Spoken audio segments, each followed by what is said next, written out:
ठीक है, जी सर। ठीक है। तो चलिए देखते हैं, पहले प्राइस को देखेंगे और फिर आगे जितना हो सकेगा उतना। आज हो सकता है मैं थोड़ा कम समय ले पाऊँ, मुमकिन है। देखिए, चलिए चार्ट पे चलते हैं।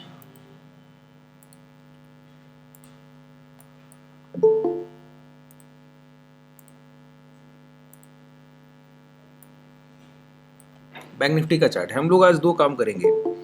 पहला तो ये कि एक बार इंट्राडे प्राइस को देखेंगे और जो कुछ सीखने लायक होगा थोड़ा बहुत सीखेंगे, और फिर कोशिश करेंगे कि एक बार हम लोग दोबारा से पूरी तरह से रिव्यू करें चार्ट्स को, इंडेक्स चार्ट्स को। निफ्टी में कोशिश करें, बैंक निफ्टी पहले आज कोशिश करेंगे कि बैंक निफ्टी को पूरी तरह से एक बार समझ लिया जाए कि प्राइस क्या क्या करने की संभावना आगे हो सकती है। ठीक है, उसी तरह से हम लोगों के ट्रेड प्लान रहने वाले हैं आगे आगे के समय में। अभी तो आप लोगों को पता है कि कल आप लोग 17,900 शॉर्ट करके गए थे, ज़ीरो ही होगा, किसी को बुक नहीं करना है, ना ही आपको बताया गया, वो ज़ीरो ही होना है, तय है।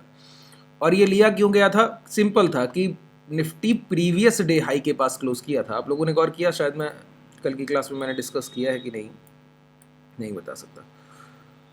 कल का जो प्राइस एक्शन था, ये देखिए, ये previous day price action 16 Jain और ये 17 जैन, ये गैप अप ओपनिंग हुआ था यहाँ पर, और कल की जो क्लोजिंग है वो यहीं कहीं है। ठीक है, इसी वजह से हम लोग क्या करके गए थे, प्रीवियस डे हाई के पास लॉट के प्राइस ने क्लोज किया।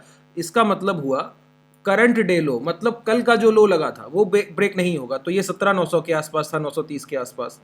इस वजह से हम लोगों ने 17,900 के कॉल ऑप्शन शॉर्ट किए, पुट ऑप्शन शॉर्ट किए थे, जीरो होंगे। आज हम लोग फिर से पोजीशन उसी तरह से लेकर गए हैं। हम लोगों ने आज इंट्राडे में 18,000 भी शॉर्ट किया, वो भी आपका प्रॉफिट में चल रहा होगा। स्ट्रेंगल, कल आप लोगों ने एक बार स्ट्रेंगल बुक किए होंगे, और स्ट्रेंगल फिर दोबारा आपको बनवाए गए, उसके एडजस्टमेंट में आपने शाम को प्रॉफिट्स बुक किए, और वो स्ट्रेंगल आज भी कुछ लोगों को कुछ पैसा देकर गया होगा, किसी का कॉस्ट पे निकल गया होगा। लॉस एक पैसे का नहीं हुआ होगा किसी का भी। कल वो 48 टू 50, 48 से 50 शॉर्ट किया होगा आप लोगों ने, 41,400 या 500 का पुट स्ट्रेंगल का 1 लाख था ये। ठीक है, उसको आप लोगों ने बुक कर लिया था लगभग 18 से 20 के पास, जब आपको एडजस्टमेंट कराया गया, फिर 41,600 या कोई शॉर्ट कराया गया होगा आपको। उसके बाद आज इंट्राडे एडजस्टमेंट आप लोगों ने देखा। एडजस्टमेंट कब किए जाते हैं और किस तरह बेहतर किए जाते हैं, ये प्रैक्टिकल है। जो लोग ट्रेड्स कर रहे हैं, एडजस्टमेंट साथ में कराए जा रहे हैं। तो आप लोग वहां देखते हैं कि एडजस्टमेंट कैसे किए जा सकते हैं, कैसे एक ट्रेड को आप प्रॉफिटेबल बना देते हैं एडजस्ट करते करते। लेकिन शुरुआती समय एडजस्टमेंट का नहीं होता है। हाँ, इंट्राडे जो स्ट्रेंगल और स्ट्रेडल कर रहे हैं उनको एडजस्टमेंट करने पड़ेंगे। अगर आप किसी स्ट्रेटजी पे काम कर रहे हैं, आयरन फ्लाई पे काम कर रहे हैं, तो इस एडजस्टमेंट बिल्कुल नहीं करना है। उसका कारण है, मैं फिर से आयरन फ्लाई पे जब बात करूंगा ना तो बताऊंगा मैं क्यों कहता हूं कि शुरुआती समय में कम से कम 15-20 एक्सपायरी तो एडजस्टमेंट नहीं करना है, वेट करना है। लॉस जाएगा, जाने दीजिए, लेकिन देखना है क्या लॉस जा रहा है। ठीक है, देखना है, और फिर मैं बताऊंगा तरीका कि एडजस्टमेंट कब किस कंडीशन में, और वो समय बहुत महत्वपूर्ण होता है एडजस्टमेंट जब किए जाते हैं। ठीक है, देखते हैं। चलिए, आज के प्राइस में काफ़ी कुछ है। मैंने आपको एक बार और यहाँ कहीं बताया होगा, जब ये प्राइस यहाँ कहीं हाई के पास आया था, फर्स्ट टाइम आया था यहाँ पे, जब मैंने आपको पोजीशन 18,000 के पुट ऑप्शन आपको जब शॉर्ट कराए गए, वो समय यही था जब ये पहली बार यहाँ पर आया। तो मैंने कहा था अब गुड टू गो लॉन्ग है, अब कोई प्रॉब्लम नहीं है, निफ्टी को लॉन्ग किया जा सकता है। मैंने बैंक निफ्टी को समय भी नहीं कराया, निफ्टी को मैंने पहले लॉन्ग कराया,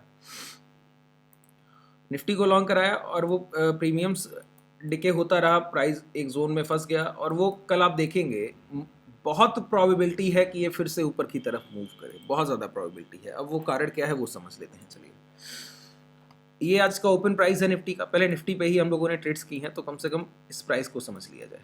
पहली बात, प्रीवियस डे हाई, कल जहां से ओपन के बाद प्राइस गिरा वहीं पे हम लोगों ने क्लोज किया।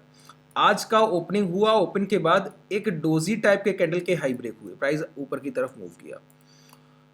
यहां से निकलने के बाद जब प्राइस पहुंच गया ना यहाँ पर, ये पता है कौन सा जोन है, ये इसका रिजेक्शन जोन था। ये रिजेक्शन जोन था इसका 18,140 से लेकर 18,165-70 तक, 170 मान लेते हैं राउंड फिगर। ये 30 पॉइंट का जो जोन था ना, ये बीच का, ये 30 पॉइंट्स का, ये रिजेक्शन जोन था निफ्टी के लिए। आज पहली बार इतने समय के बाद, 1 या 1.5 हफ्ते के बाद, प्राइस में, वो चाहे निफ्टी का हो या बैंक निफ्टी, किसी भी इंडेक्स का हो, एक स्टेबिलिटी देखने को मिली, एक संयम दिखा प्राइस में। वो ठहराव था कि प्राइस एक जगह आके रुक रहा था, कंसोलिडेट कर रहा था। एक अच्छी रैली कल से, निफ्टी ने तो कल से शुरुआत की। और देखिए हम लोग कर क्या रहे हैं, ध्यान से समझिएगा। चाहते तो सुबह बैंक निफ्टी भी लॉन्ग कर सकते थे ना, लेकिन हम लोगों का तरीका क्या है, हम लोगों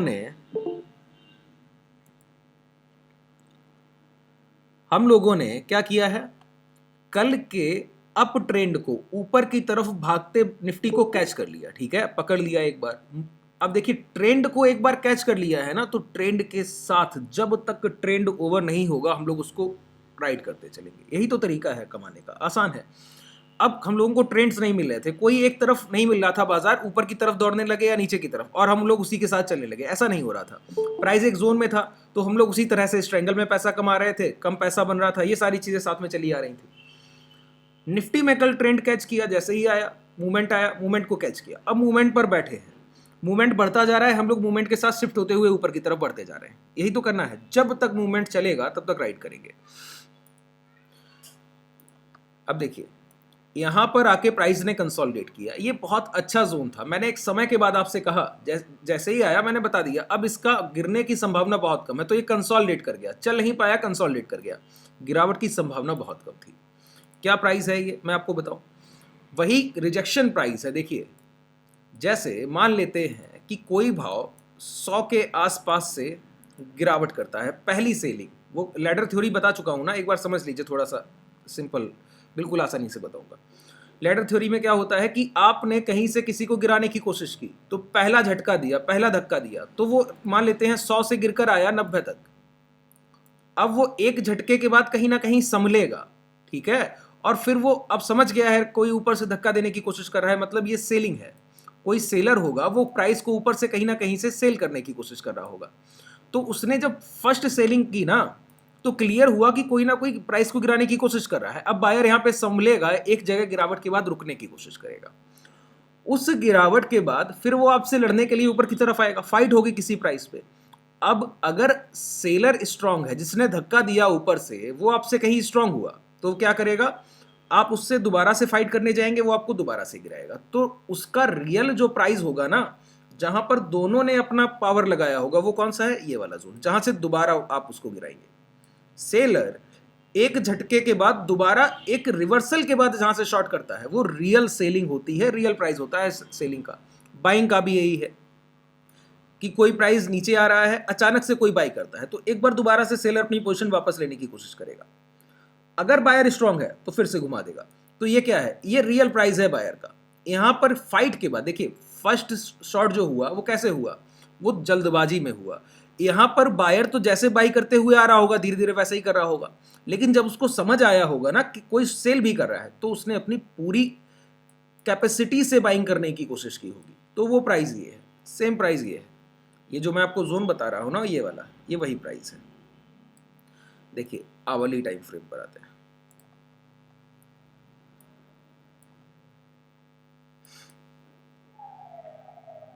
यहां पे ये कंसोलिडेशन चल रहा था, पीरियड को आराम से देखिएगा, ठीक है।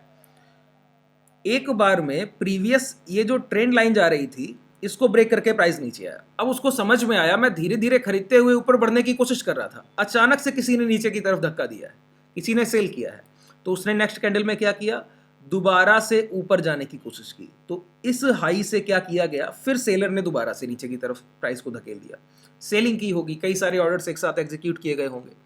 तो क्या है, ये रियल प्राइस सेलिंग है। अब अगर यही भाव काट दिया जाएगा ना, जब ये भाव, तो समझ लीजिएगा इस हाई को ब्रेक करने की प्रोबेबिलिटी अभी अगर 60% है, यहां पहुंचने के बाद 80% हो जाएगी। सिर्फ 20% चांसेस रह जाएंगे कि ये ब्रेकआउट फेलियर हो, वो भी किस वजह से, प्रीवियस ट्रेडिंग सेशंस को देखकर ये 80% है। अगर पहले से प्राइस अप ट्रेंड में होता तो मैं इसको 95% मानता, कि 95% ब्रेकआउट होने की पूरी संभावना होती। अभी भी 20% मैं मान रहा हूं कि हो सकता है फेलियर हो जाए। क्यों, क्योंकि प्रीवियस ट्रेडिंग सेशंस कैसे रहे हैं, कहीं ना कहीं चॉपी बाजार रहा है। तो उन सारी चीजों से निकलने के लिए एक अच्छा ब्रेकआउट एक बार तो चाहिए कम से कम। अगर ये मिलता है तो हम लोग फिर इसी ट्रेंड के साथ चलते हुए चले जाएंगे। अब मैं क्यों कह रहा हूं, मेरा मानना क्यों है कि ये ब्रेकआउट होने की संभावना है। पता है क्यों? इसके पीछे के कारण है ये दो कैंडल्स।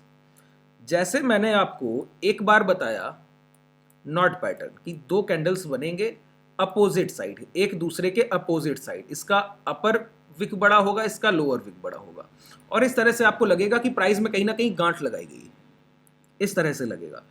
और मैंने कहा अगर ये पैटर्न कभी भी गिरते हुए भाव के बाद नियर बाई सपोर्ट पे बनता है तो ये बहुत अच्छे से काम करता है। बैंक निफ्टी में देख रहे हैं ना लगातार प्राइस क्या होल्ड कर रहा है, यही लेवल तो होल्ड कर रहा है।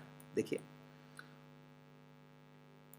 ये नॉट पैटर्न बना था, इसके हाई ब्रेक हो गए, प्राइस ने गिरावट की, इसके लो ब्रेक करने से बच रहा है। जब तक ये लो बच रहे हैं ना तब तक ये अपसाइड मूवमेंट की कोशिश करेगा ही करेगा। और एक बार अगर ये ब्रेक हो गए तो मैंने आपसे पहले भी कहा है कि आपको गिरावट कहीं ना कहीं बड़ी देखने को मिलेगी। तो उसी तरह से निफ्टी में जो ये दो कैंडल्स है ना ये काफी कुछ कहती हैं। क्या एक चीज आपको क्लियर हुई? अब मैं बहुत आसानी से इन दो कैंडल्स को समझाऊंगा। और ये दो कैंडल्स अगर आप कैच कर लेते हैं तो समय समय पर जब भी प्राइस किसी नियर बाई रेजिस्टेंस, देखिए नॉट पैटर्न बनता है नियर बाई सपोर्ट, कि कोई गिरावट के बाद पिछली खरीदारी के पास अगर भाव आया है और वहां भी सेलर अपनी पूरे दमखम से सेल करने की कोशिश करता है, वहां पर अगर बायर को प्राइस रोकना है ना तो नॉट पैटर्न का फॉर्मेशन की संभावना बनती है।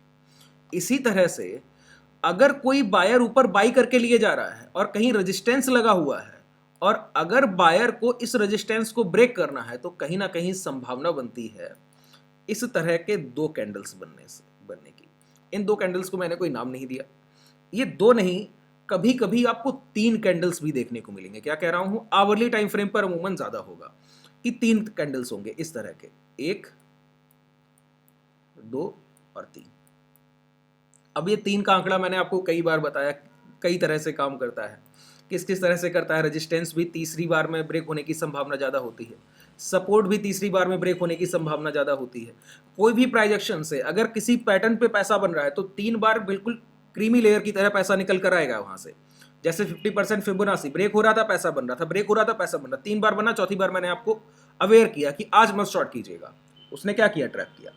तो ये तीन का आंकड़ा देखिए, ये तीन का आंकड़ा हर जगह है, अपने तथ्यों से चला आया, रामचरितमानस से चलते हुए आ रहा है। आप लोग कहते हैं ना सर डिसिप्लिन नहीं है। डिसिप्लिन क्या नहीं है सर? मैं आपको एक बात बताता हूं, चलिए पहले सुन लीजिए। डिसिप्लिन आता है अगर आप बिल्कुल सही इस बात को माने तो देखिए आप सभी लोग सीनियर हैं, यहाँ पर बहुत सीनियर हैं, मेरी तो हिम्मत भी नहीं है मैं आप लोगों से कुछ कह सकूं, लेकिन मैं आपको बताऊं, मेरी मौसी का लड़का है तो उन्होंने उसको मेरे साथ भेजा, समय हो गया अब तो साथी है, तो कई पहले लगाव होता है कि रिलेटिव हैं तो काफ़ी ज़्यादा लगाव रहता है सर, तो कुछ कहना नहीं बनता है। जैसे मैं आप लोगों से बड़े प्यार से बात कर, इसी तरह से तो मैंने शुरुआत की कि सिखाया जाए, समझाया जाए और सारी चीज़ें। तो ट्रेडिंग के लिए मैंने कई सारी चीज़ें साथ में बैठाता था, लाइव मार्केट में ट्रेड करा रहा था। धीरे धीरे समझ में आया कि कितना भी पोलाइट हो जाइए ना, कैच नहीं करेंगे। ये क्लियर हो गया एक समय के बाद कि कितना भी पोलाइट हो जाइए कैच नहीं होगा। फिर वही चीज़ है कि अगर आप 2 घंटे मुर्गा बना के रखते हैं और वही जो हमारे टीचर्स ने हमारे साथ किया और वही जब किया गया तो आज जो भी वो कहता है वो खुद से ले सकता है, वो एक हिम्मत है उसके पास। क्यों? वो पनिशमेंट है ना, वो डिसिप्लिन ले आती है। आपके पास अगर आपसे बड़े आपके घर में कोई है और आप उनसे कह सकते हैं कि अगर मुझसे कोई गलती है तो मुझे पनिश कीजिए, या फिर आप खुद को कर सकें, इतनी हिम्मत होती नहीं है। और बाजार का पनिशमेंट बहुत बड़ा है, वो आपसे पैसे ले लेता है। वो क्या करता है ना, इसीलिए तो कहते हैं लॉस बहुत बड़े आपके सबसे बड़े अध्यापक हैं। कारण क्या है? वो आपको पनिश कैसे करता है? वो आपसे पैसे ले लेता है, आप गलती करते हैं वो आपके लॉस कटवा देता है। चलिए यही आपका पनिशमेंट है, लॉस नहीं काटा और ज्यादा पैसा ले लेगा। लेकिन शुरुआत देखिए, शुरुआत होनी चाहिए बहुत आसानी से। अगर आपके लिए कोई पनिशमेंट हो तो ये सारी चीजें जो आप कहीं 1.5 से 2 साल में सीखेंगे, मैं 3 से 4 महीने में आपको तैयार कर सकता हूं। तो डिसिप्लिन जो है वो आएगा किसी ना किसी एक लिमिटेशन से, और किसी की नजर आपके रहनी चाहिए। अब इसी बात को मैं, देखिए मेरा लैंग्वेज बड़ा सिंपल है, मैं बड़ी आसान भाषा में अपनी चीज़ों को कह देता हूँ। ऐसा नहीं करने की कोशिश करता हूँ कि किसी चीज़ को बढ़ा चढ़ा कर कहा जाए। प्राइजेक्शन है, प्राइजेक्शन की तरह जैसे वो चल रहा है वैसे ही बताने की कोशिश करता हूँ। यही एक अंतर होता है एक संत की लैंग्वेज में और एक ब्राह्मण जो आपके घर में आके कथा करेगा, या फिर श्लोकों का पढ़ेगा, उस तरह से वो अंतर है। क्यों? संत की वाणी जो होती है बड़ी सिंपल साधारण सी, वो आपको एक रास्ता बताएगा कि भगवान का सिर्फ नाम लीजिए मिल जाएंगे। अब एक वहीं पर आपके पास एक पंडित जी आ रहे हैं, आपके घर पे बैठ के श्लोक पढ़ रहे हैं, आपको समझ कुछ नहीं आएगा, आपको समझ कुछ नहीं आएगा, वही करके जा रहे हैं जो करके जा रहे हैं, लेकिन सुनने में बड़ा ऐसा लगेगा कि बहुत अच्छी चीज कोई बता रहे हैं, बहुत अच्छी चीज कोई कह रहे हैं। इसी तरह से ये 3 का आंकड़ा उसी के साथ रामचरितमानस में कहा गया ना, विनय न मानत जलधि जड़, गए 3 दिन बीत, ये 3 का आंकड़ा है। 3 दिन तक भगवान राम ने प्रार्थना की थी सामने खड़े होके कि एक रास्ता दीजिए आगे लंका तक पहुंचने के लिए। कहे राम सकोप तब, भय बिन होए ना प्रीत। तो वही भय है, ये डिसिप्लिन आएगा, आप या तो खुद को उतना दंड दे सकें, बाजार तो दे ही रहा है। जैसे जैसे ये ओवर ट्रेडिंग है ना, आपके लॉसेस बढ़ेंगे, ओवर ट्रेडिंग खुद ब खुद कम हो जाएगी, अवेयरनेस खुद ब खुद आ जाती है समय के साथ। इसीलिए तो कहता हूं मैं बायर्स को थोड़ा कम सपोर्ट करता हूं। कारण क्या है? यही समय है आपके परेशान होने का। अभी नहीं हुए तो बाद में आप समझिए कि कभी उतना पैसा नहीं कमा पाएंगे जो आप सोच रहे हैं अभी। अगर शुरुआत में पैसा बन गया ना बाइंग में, तो फिर आप बहुत सक्सेस नहीं ले पाएंगे कहीं भी, क्योंकि ये लर्निंग का पीरियड है, ये अर्निंग का पीरियड नहीं है। अभी लॉसेस देने का समय है, कमाने का समय तो है ही नहीं। या तो प्राइजेक्शन पे काम कर रहे हैं तो बेहतर है। इसी तरह से, ठीक है, अब समझिए ये पैटर्न कह क्या रहा है। ये कह रहा है, मैंने क्या कहा कि आप पहुंचे हैं प्रीवियस हाई के पास। ये वो प्राइस है जहां से आपको पूरी क्षमता के साथ गिराया गया था। सेलर ने अपनी पूरी एफिशिएंसी के साथ यहीं से सेल किया है, यही वो प्राइस है, यही वो भाव है। अब अगर आप दोबारा से वहां पहुंचेंगे तो वो फिर से सेल करेगा। वो उसका धर्म है सेल करना, वो इसी प्राइस पे सेल करके बैठा है, उसके यहां पे शॉर्ट्स के पोजीशंस बने हुए हैं, तो वो तो प्राइस को यहां से निकलने से रोकेगा। मतलब यहां पे पेंडिंग ऑर्डर्स भी पड़े होंगे। पेंडिंग ऑर्डर्स क्यों पड़े होंगे? प्राइस कब गिरता है? जब पेंडिंग ऑर्डर्स रह जाते हैं। कब ऊपर जाता है? जब बाइंग के पेंडिंग ऑर्डर्स रह जाते हैं। गिरता कब है? जब सेलिंग के रह जाते हैं।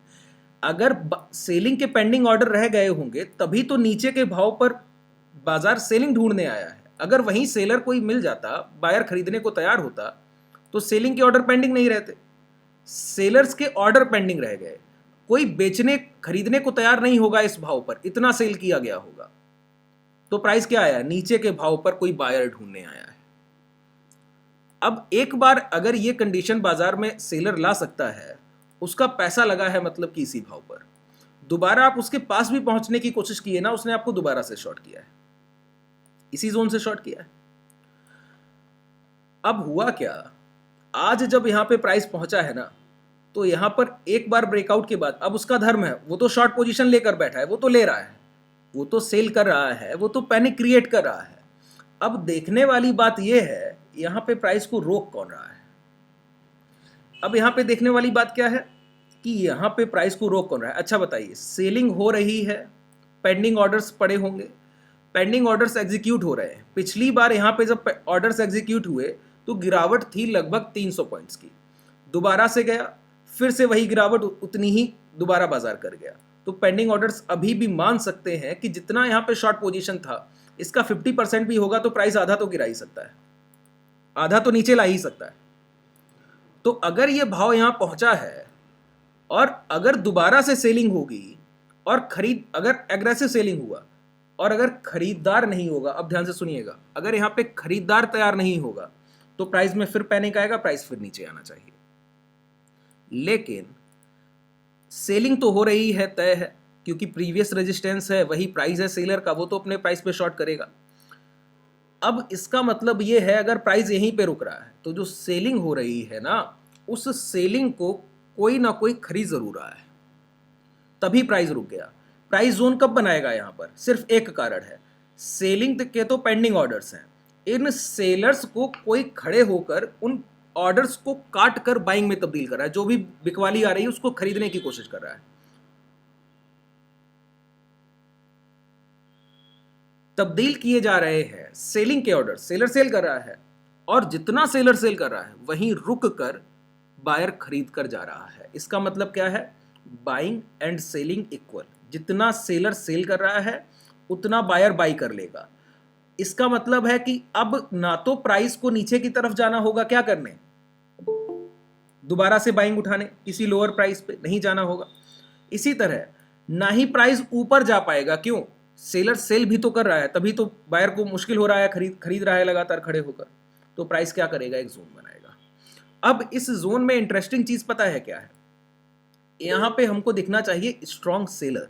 क्या कह रहा हूं, यहां पे हमको दिखना चाहिए स्ट्रॉन्ग सेलर। स्ट्रॉन्ग सेलर का मतलब क्या है, यहां पर सेलर जैसे ही प्राइस लाता है तो एक तरह का इन्वर्टेड हैमर कैंडल, जैसा यहां पे ये बना है, इसको इन्वर्टेड हैमर कह सकते हैं आप, इवनिंग स्टार भी कह सकते हैं। हालांकि ये कैंडल जो है ना, इसका फॉर्मेशन जब इस कैंडल के हाई के ऊपर इस तरह से किया जाता तो समझ लीजिए कि बहुत प्रोबेबिलिटी होती कि ये प्राइस यहां से लो ब्रेक करके गिर जाता।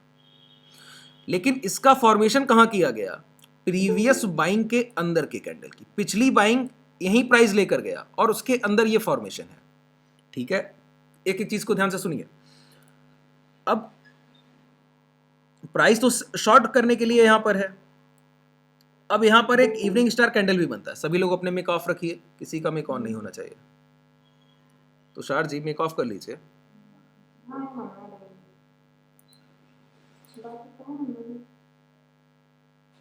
मैं सभी के मेक ऑफ कर दूंगा इस बार, ठीक है।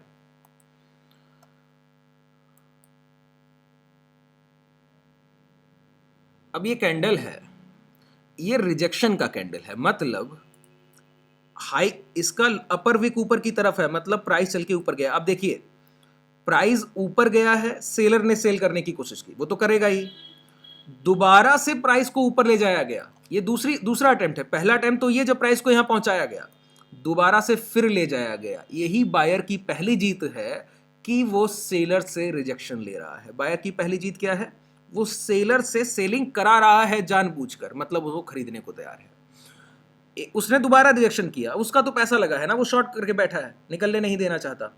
फिर उसने तीसरी बार बाइंग करके ऊपर ले जाने की कोशिश की, मतलब वो फिर से कहीं ना कहीं सेलर से सेलिंग करा रहा है। यही पैटर्न मैंने आपको बताया कि इस पैटर्न में आपको बायर स्ट्रांग दिखता है, आपको दिखेगा कि रिजेक्शन के कैंडल है, अपर साइड से ऊपर से रिजेक्शन आ रहा है, आपको दिखेगा इवनिंग स्टार की तरह, और आप वेट कर रहे होंगे इसके लो ब्रेक हो जाए। मैं कहता हूं जब भी इस कैंडल के हाई ब्रेक हो ना, तो लॉन्ग के पोजीशंस लीजिएगा कल के सेशन में, और आप नोट डाउन कर लीजिए इस बात को, ये कैंडल्स आपको बहुत अच्छा मुनाफा देकर जाने वाले, बहुत अच्छा मुनाफा।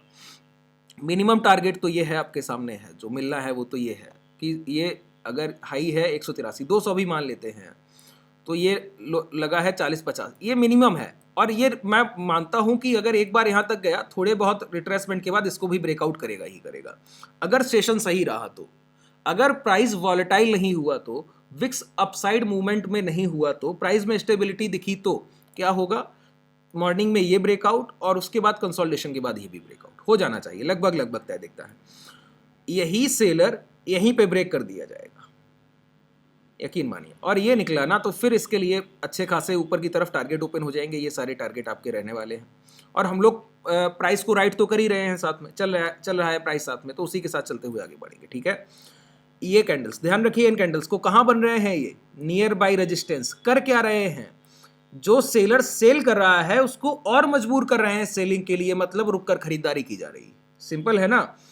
आपको दिख रहा है अपर विक लॉन्ग है, अपर विक लॉन्ग है, और इसको याद रखिए कि अपर विक लॉन्ग होगा और बॉडी साइज छोटा, और अपर विक के साइजेस लगभग इक्वल होंगे, हो सकता है 3 कैंडल्स तक बने, वही 3 का आंकड़ा। अगर ये 3 बन गए ना और इनका हाई ब्रेक हुआ, यकीन मानिए ये पैसे दिए बिना कभी गए नहीं है आज तक। जब मैंने इनको ट्रेड किया है, कभी पैसा दिए बिना ये लोग निकले ही नहीं। और इतना पैसा देते हैं, जैसे ये गांठ नॉट पैटर्न मैंने आपको बताया बैंक निफ्टी में बना, तो बहुत कम है। अगर देखिए इसके फेलियर होंगे, अगर ये रेजिस्टेंस था और ये सपोर्ट था, अब ये यहां कहीं बनने लगते कि इस रिजेक्शन से पहले, या फिर इसके और इसके बीच में यहीं कहीं बनने लगते, तो इनका कोई बहुत ज़्यादा मतलब नहीं रह जाता। लेकिन ये बहुत एक सेंसिटिव प्राइस पे बन रहे हैं, और एक सेलर जो पहले से सेल करने को तैयार है, उससे सेलिंग कराने की कोशिश कर रहा है। तो ये कौन कर सकता है, कोई बायर ही कर सकता है। जो पहले से सेल करने को बैठा है, आप उससे और सेलिंग कराना चाहते हैं, मतलब आप और क्वांटिटी खरीदना चाहते हैं। आप प्राइस और क्वांटिटी खरीदेंगे, यहीं पे प्राइस रुका रहे और इसी तरह के पोजीशंस बनते रहें, तो ये एक समय हाई ब्रेक करेगा। क्यों? ये खरीदारी चलती रहेगी, एक समय ऐसा आएगा कि यहीं पे डिमांड जनरेट हो जाएगी, इतना खरीदेगा बायर रुक के कि पूरे सेलर की सेलिंग काट देगा। तो प्राइस क्या करेगा? अब जब यहां पे फिर से पेंडिंग ऑर्डर रह जाएंगे बायर्स के, बायर इतना खरीदेगा एक समय तक कि यहां पे पेंडिंग ऑर्डर रह जाएंगे बायर्स के, अब कोई सेलर ढूंढने से नहीं मिलेगा। तो प्राइस क्या करेगा? अब प्राइस की मजबूरी है कि वो ऊपर के भाव पे कोई सेलर ढूंढे, क्योंकि अगर कोई 18,160-70 पे बेचने को तैयार नहीं है तो 18,000 पर भी नहीं होगा, जाहिर सी बात है। तो कहां बेच सकता है? जो लोग यहां पे खरीद के बैठे हैं वो 18,200, 300, 400 वहां कहीं बेचेंगे जाके। तो प्राइस ऊपर फिर से बाइंग सेलिंग उठाने के लिए ऊपर की तरफ जाएगा, डिमांड आ जाएगी प्राइस में, तो थोड़ी बहुत क्वांटिटी यहाँ घट जाएगी, फिर प्राइस रुकेगा, फिर से हाई ब्रेक होंगे। ये HBB पर प्राइस चल सकता है, वही कह रहा हूँ। अगर इस तरह से मूवमेंट, देखिए अभी प्राइस कहाँ से कहाँ पे चल रहा है, जब से ये हाई ब्रेक हुए हैं तो प्राइस चल रहा है, देखिए हाई ब्रेक बाई, फिर एक डोजी बना है हाई ब्रेक बाई, फिर अब डोजी बन रहे हैं, फिर से हाई ब्रेक बाई, फिर यहाँ कहीं कैंडल्स रुकेंगी, फिर हाई ब्रेक बाई, ये HBB पे चलेगा प्राइस। और जब तक HBB पर चलेगा आप मूवमेंट को राइड करेंगे, सिर्फ आपको कुछ नहीं करना है, पुट ऑप्शंस को शॉर्ट करना है। अगर आप बायर हैं तो फ्यूचर लॉन्ग कर सकते हैं, ऑप्शन बाइंग की अपॉर्चुनिटी अपने प्रॉपर स्टॉप लॉस के साथ फाइंड आउट कर सकते हैं। ये बैंक निफ्टी का प्राइस है। अब मैंने कहा कि हम लोग रिव्यू करेंगे बैंक निफ्टी को कि कम से कम ये तय कर लिया जाए कि आगे का भाव क्या करने की कोशिश कर सकता है। तो देखिए, जब भी देखिए हम लोग बैंक निफ्टी को रोज ट्रेड करते रहते हैं तो कभी भी बड़े टाइम फ्रेम से लौट कर नहीं आते। जैसे आवरली चल रहा है तो आवरली पे ही देख लिया मैक्सिमम, हम लोग देख लिया तो डेली कभी देख लिया, टाइम फ्रेम तो देख लिया, नहीं तो 5-10 मिनट 15 मिनट वही देखते रहते हैं। अब लेकिन ये क्यों कर पा रहे हैं? तो मैंने कहा बिहेवियर, प्राइस एक्शन, कि हम लोग पहले से बैंक निफ्टी के व्यवहार से जुड़े हैं तो समझ जाते हैं कि कब इसमें नाराजगी चल रही है, मतलब चौपी मार्केट है, कोई मूवमेंट नहीं देगा, तो एक जोन बना रहा है उसी में ट्रेड कर रहा है। तो हम लोग समझ गए कि बड़े टाइम फ्रेम पे कहीं कोई पिक्चर चल रही होगी, बड़े टाइम फ्रेम पर रुक कर खरीदारी हो रही होगी, एक कैंडल बन रहा होगा इसी जोन में, दूसरा कैंडल फिर इसी जोन में, तीसरा कैंडल फिर इसी जोन में, बड़े टाइम फ्रेम पे। और छोटे टाइम फ्रेम पर इंट्राडे ट्रेडर्स को परेशान कर रहा है, एसएल हंटिंग चल रही है। पहचान लिया, पहला आइडेंटिफिकेशन। तो हम लोग भी क्या करके बैठे, स्ट्रैंगल लेके बैठ रहे हैं, पैसा कमा रहे हैं निकले जा रहे हैं, पैसा कमा रहे हैं निकले जा रहे हैं, बाजार में बैठने का पैसा वसूल कर ले रहे हैं। हाँ, एक लोग आप लोगों की और शिकायत रहती है कि मैं आप लोगों को OTM शॉर्ट कराता हूँ। ये आप लोगों के लिए कराता हूँ सर, अपने लिए नहीं कराता हूँ। क्यों कराता हूँ? सभी का रिस्क अलग है ना, बताता रहता हूँ ये बात। अब देखिए, OTM शॉर्ट कराने पे भी एक बार मैं आपको बताऊं, ध्यान कीजिए कि कल 17,900 का प्रीमियम आप लोगों ने क्या, एक बार समझ लीजिए इस बात को, 17,900 का प्रीमियम आप लोगों ने क्या शॉर्ट किया होगा? 22 से 23 रुपए इस तरह से कुछ शॉर्ट किया होगा, यही प्राइस चल रहा था 22 से 23 रुपए। ये निफ्टी का है, बैंक निफ्टी का होगा तो 50 का लॉट है, वो 25 का लॉट है, तो इसको डबल कर ली। मान लेते हैं कि 2346 होगा तो मैं इसको 45 एवरेज पकड़ लेता हूँ, 45 नहीं 40 पॉइंट बैंक निफ्टी के मान लेता हूँ। आज फिर आपने 18,000 शॉर्ट किया है, इसका प्रीमियम भी आप लोगों ने 17-18 शॉर्ट किया होगा, तो इसको भी डबल कर लीजिए, 17-18 से 35 इसको मान लेते हैं। पॉइंट्स ऐड कर रहा हूं। इसके पहले आप लोगों ने कल स्ट्रैंगल में 30 पॉइंट बुक किए बैंक निफ्टी में, वो भी यहां लिख लीजिए। मंडे को आप लोगों ने 25 से 30 पॉइंट स्ट्रैंगल बुक किया होगा, जो फ्राइडे को लेकर गए, वो भी यहां लिख लीजिए। शाम की पोजीशन में जब आपके एडजस्टमेंट कराए गए, जो शाम को स्ट्रैंगल लिया, उसमें आप लोगों ने प्रॉफिट बुक किए वन साइडेड एडजस्टमेंट में, वो आपका 48-49 सेल रहा होगा, वो 18-20 काटा, उसके भी 30 मान लेते हैं, चलिए वो यहां लिख लीजिए। अब देखिए ये क्या है, अभी एक सेशन पूरा हफ्ता कंप्लीट हुआ है क्या? मंडे, ट्यूसडे, वेंसडे, और कल एक्सपायरी है। तो अगर मान लेते हैं कि कल हम लोग कोई ट्रेड नहीं करते हैं और नेक्स्ट ट्रेडिंग सेशन भी कोई ट्रेड नहीं करते हैं, तो 40, 70, 105 और ये 25 जोड़ते हैं तो 130 और ये 30, 160। मैं आपको एक बात बताऊं, ये एक लॉट ट्रेड करने में आपका पैसा कितना जा रहा है? मैं कहता हूं, मानता हूं कि 60,000, अगर आप हैज बाई करने के बाद 70,000 मान लेता हूं, चलिए 70,000 अगर आपका पैसा जा रहा है, और ये 160 पॉइंट आपके हैज बाई करने में 30 पॉइंट कहीं चले जाएंगे, मैं कहता हूं आप 130, 120 पॉइंट चलिए मानते हैं, 60,000 रुपया लग रहा है और आप हफ्ते का एक लॉट में 120 पॉइंट बुक कर रहे हैं। आप परसेंटेज ऑफ रिटर्न कैलकुलेट कर सकते हैं। 4 हफ्ते हैं, सब कुछ काट पीट देने के बाद भी अगर आप 100 रुपया 100 पॉइंट बचाते हैं ना, और 4 हफ्ते में एक लॉट पे होता है 400 पॉइंट, और आपका कैपिटल यूज हो रहा है 60,000, 400 पॉइंट का मतलब हुआ सीधा सा 10,000 रुपया। 10/6 16.5% के आसपास आएगा, 1/6, 16 से 2/3 के आसपास परसेंटेज बनेगा आके आपको। ठीक है, तो इस रिटर्न को अगर आप कम कह रहे हैं कि 16.5-17% का अगर आपका रिटर्न आ रहा है, और वो भी कब, जब आप बिल्कुल रिस्क लिए बगैर, जब भी आप लॉस बुक करेंगे 10-15 पॉइंट, इस कंडीशन में अगर आप 16-17% कमा के जा रहे हैं, तो इससे बड़ी अचीवमेंट कोई नहीं है मंथली। बहुत बड़ी अचीवमेंट है ये। और फिर अगर आप लोगों के पास फंड बेहतर है, तो मैं क्या कहता हूं, अपना रिस्क रिवॉर्ड खुद प्लान कीजिए। जहां मैं 15 रुपए का रिस्क देता हूं, तो मैं आपसे 50-60 रुपए का प्रीमियम सेल करा रहा हूं। आप अगर उसी रिस्क को 30 रुपए का कर सकते हैं, तो वो स्ट्राइक प्राइस शॉर्ट कीजिए जहां पे 60-70 रुपए प्रीमियम, 120-130 रुपए प्रीमियम है, आपका एसएल डबल हो जाएगा 15 का 30। अगर आप एट द मनी शॉर्ट कर सकते हैं, तो 250-300 का प्रीमियम शॉर्ट कीजिए, आपका स्टॉप लॉस वही वहां से फिर से डबल हो जाएगा, 50-55 पॉइंट का हो जाएगा। तो रिस्क के साथ रिवॉर्ड आएगा। ठीक है, इस पे फोकस मत कीजिए, फोकस ये कीजिए कि आप परसेंटेज ऑफ रिटर्न कितना जनरेट कर रहे हैं। मंथली 16-17% रिटर्न, आप इसकी वैल्यू समझते हैं? आप कितनी जाइंट कंपनियां उठाकर देखिए, एनुअली रिपोर्ट की बात कर रहा हूं, एनुअली उनका टोटल प्रॉफिट होता है 17-80%, 17-18% साल का प्रॉफिट सर। उठाइए टीसीएस के रिजल्ट, इंफोसिस के रिजल्ट उठाइए, बताएंगे आपको। तो ये सारी चीजें हैं। अब चलिए देख लेते हैं। तो देखिए, ये सारी कंप्लेंट्स किसी काम की नहीं है, आप यहां पर लर्निंग के लिए है। मैं तो कहता हूं आप एक पैसा मत कमाइए, जो आपको नॉलेज दे रहा हूं ना, बहुत कोई प्राइसलेस है ये, एक पैसे का इसमें आप कोई भी आप सोचिए कि कभी इसका पे कर पाएंगे, कभी पे नहीं कर पाएंगे। एक दिन आप रियलाइज करेंगे ये बात, 5 से 6 साल के बाद, जब आप सब कुछ करके देख लेंगे ना, आपको लगेगा आसान होगा और सारी चीजें। मैं आपसे कहता हूं 5 साल रुकिए और आपको रियलाइज होगा जो आप आज क्लास कर रहे हैं इसका वैल्यू क्या है। फिर आपको वैल्यू समझ में आएगा, फिर वो रिस्पेक्ट आपके अंदर आने वाली। शुरुआत में किसी के नहीं आती। जो ट्रेडर्स 2 साल पहले गए, अब वो समझ रहे हैं कि उनको क्या मिला है, क्योंकि अर्निंग्स बताएंगी। आपका पैसा जब डीमेट में रिफ्लेक्ट होगा, तब आपको समझ आएगा कि हाँ मैंने क्या सीखा था। और वही प्राइस है, प्राइस पे कोई इंडिकेटर नहीं काम कर रहा है, कोई भी चीजें मैं नहीं रख रहा हूं, प्राइस एक्शन, और उसी से आपको तकलीफ आ रही है, तकलीफ को साथ रख रहा हूं। प्राइस में कहीं चौपी बाजार है, साथ चलिए, उसके ट्रेंड मिल रहा है, साथ में पैसा कमाते हुए आगे बढ़िए। प्रैक्टिकल नॉलेज है, प्राइस जैसे काम कर रहा है वैसे आपके सामने प्रस्तुत है। कुछ भी बट नहीं कि मैं आपको स्ट्रेटजी बता दूं कि 20 रुपए का प्रीमियम 50 का बाई कर लीजिए, दोनों तरफ बाई कर लीजिए, एक को तब काट देना है दूसरे को तब, ये कोई काम की चीजें नहीं है। मैं आपको सिर्फ बता दूं कि प्राइस एक्शन, अगर आपको सिलेबस ही कैच कराना हो ना, तो मैं बुक्स उठाऊंगा और पूरा कैच करा दूंगा, कोई दिक्कत ही नहीं।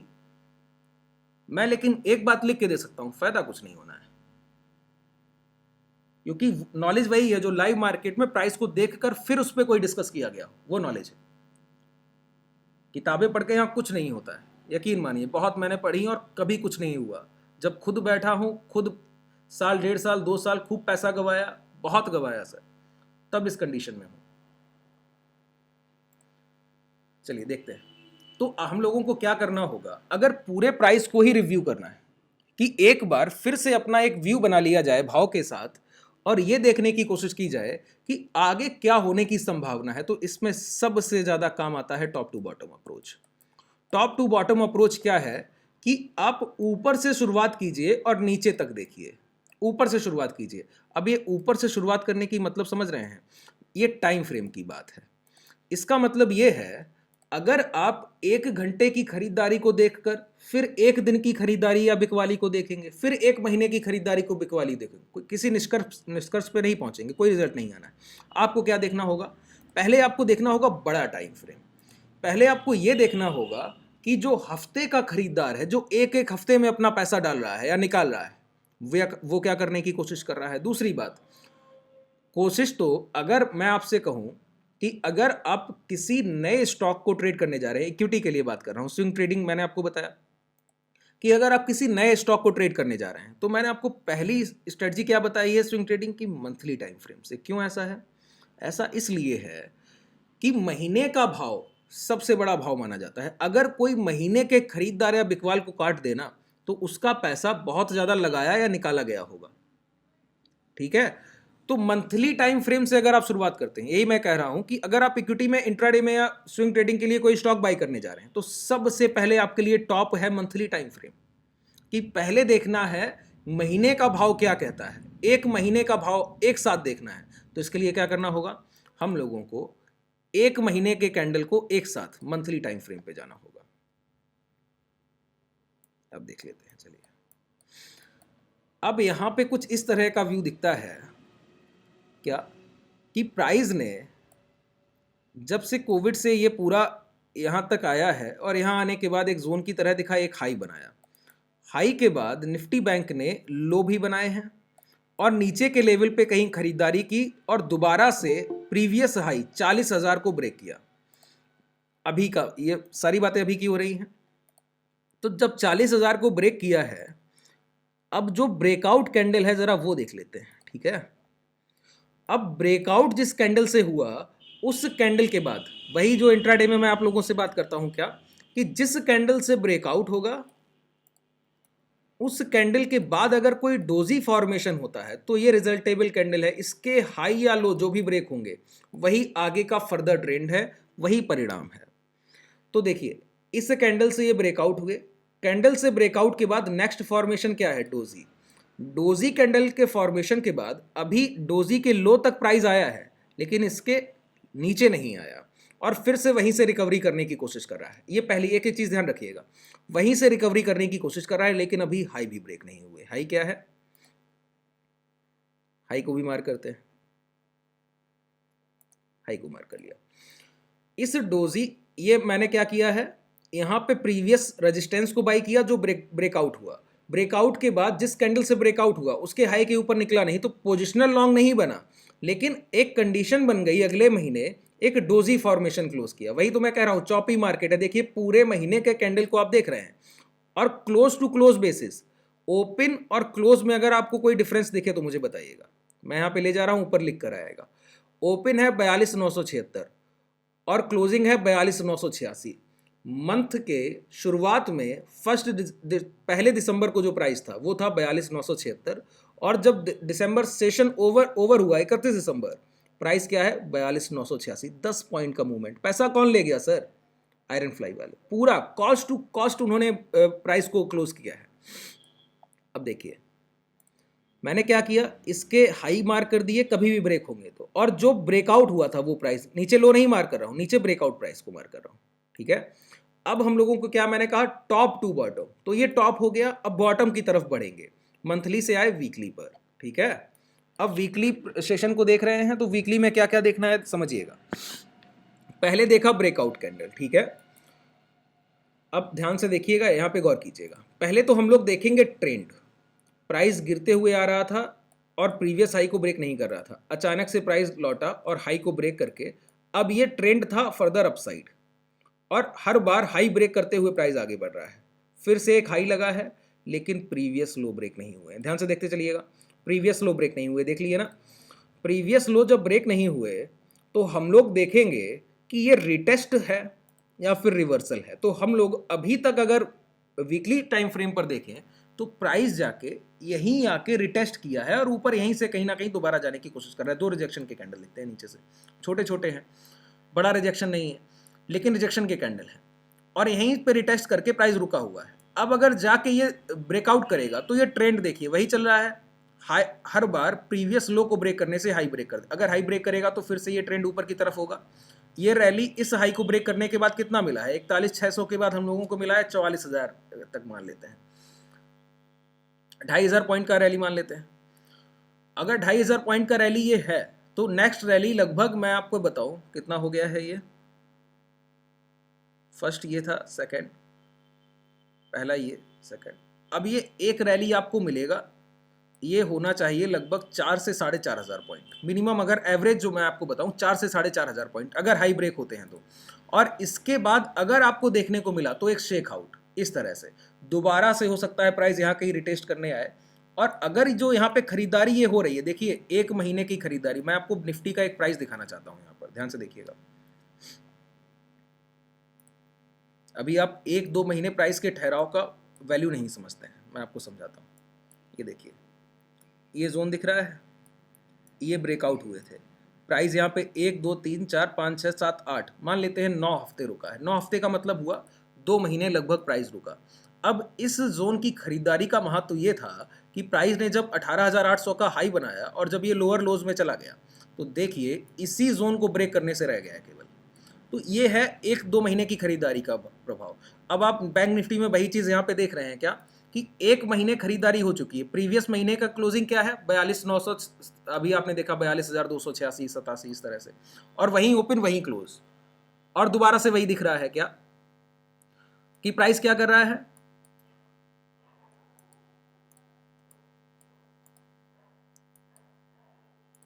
हाई ब्रेक किए हैं। हाई ब्रेक करने के बाद ये लो हायर हाइस के साथ चल रहा है और अभी रिटेस्ट करने आया हो सकता है।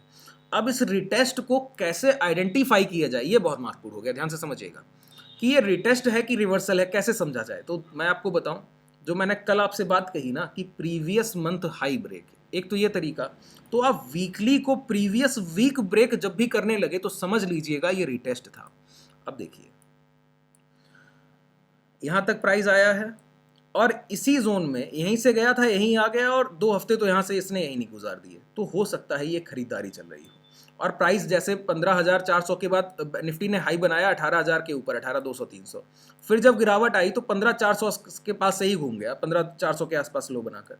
इसी तरह से मैं कह रहा हूं कि ये देखिए, एक हाई बन चुका है, दूसरा हाई, ये एक बार ये ब्रेक हुआ, 2 3, इस बार अगर ये ब्रेक हुआ तो अगली बार शेकआउट का एक डाउन ट्रेंड आएगा अगर संभावना हुई, लेकिन इस लो को ब्रेक करने से बचेगा। इस वजह से इतना रुक कर खरीदारी की जा रही है कि ये एक बड़ा सपोर्ट क्रिएट किया जा सकता है आने वाले पूरे बाजार के लिए। ये अगले 3-4 साल 5 साल जो भी मूवमेंट आने वाला है बैंक निफ्टी में, उसके लिए सबसे बड़ा सपोर्ट। जैसे बैंक निफ्टी के लिए, सर बात ध्यान दिलाऊं, राकेश जी अब तो नहीं रहे, जब उनका मैंने एक इंटरव्यू देखा था, तो जब उनसे पूछा गया कि आपको क्या लगता है, कुछ लोग कह रहे हैं कि ये बबल की तरह है प्राइस की, कभी भी गिर सकता है, कुछ भी है, तो उन्होंने एक बात कही थी, मेटल सेक्टर के लिए वो काफ़ी बुलिश थे उस समय। उन्होंने कहा था कि निफ्टी का जो लो है मुझे नहीं लगता 16,000 के नीचे अब कभी जाएगा। तो उसने एक पैनिक में लो बनाया और 16,000 के नीचे सस्टेन नहीं कर पाया। उनको पता था कि ह्यूज बाइंग, सबसे बड़ी इंस्टीट्यूशन बाइंग वहां पे पड़ी हुई, उन्होंने बहुत कुछ देखकर कहा होगा। इसी तरह से अब ये एक सपोर्ट यहां पे बनते हुए दिख रहा है। अगर ये लोअर, देखिए कभी भी लो ब्रेक हो जाएंगे तो इसका कोई बात तो नहीं रह जाएगा, जो भी मैं एनालिसिस कर रहा हूं, ध्यान से सुनिए। अगर ये लो ब्रेक हो गए और वीकली क्लोजिंग हो गया नीचे, तो इसका कोई महत्व नहीं। अगर ये सेफ हो गए और प्रीवियस वीक हाई, अब ध्यान से सुनिए, अगर ये रिटेस्ट है तो प्राइस यहां रुका रहेगा और प्रीवियस वीक हाई ब्रेक करके आगे बढ़ेगा। तो समझ लीजिएगा प्रीवियस वीक हाई ब्रेक होगा तो फिर एक नेक्स्ट वीक उसके पिछले वीक के हाई को कहीं रिटेस्ट करेगा, जो 43,600 का प्राइस है, वहां कहीं से नीचे आने के बाद फिर ये हाई ब्रेक कर देगा। अब इसी प्राइस को मैं थोड़ा सा और ट्विस्ट करता हूं। मैंने आपको 3 का आंकड़ा बताया हुआ है ना, तो देखिए वीकली पे आप एक चीज गौर कीजिए,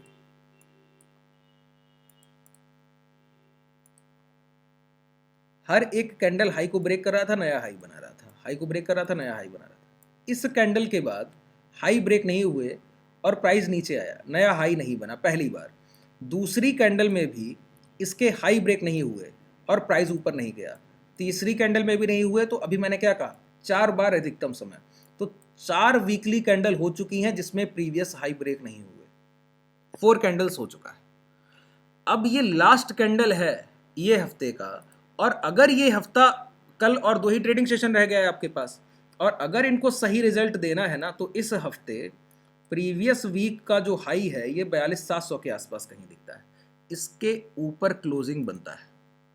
क्या कह रहा हूं, अगर ये एनालिसिस सही रहा तो क्या होगा, कम से कम कल के दिन 42,700 ब्रेक हो जाए और इसके ऊपर, कल ना हो तो परसों तो हो ही जाना चाहिए, और फिर इसके ऊपर क्लोजिंग आ जाएगा। तो जो भी हम लोग एनालिसिस कर रहे हैं ना, ये परफेक्ट वैसे ही काम करेगा जैसे हम लोग बात कर रहे हैं।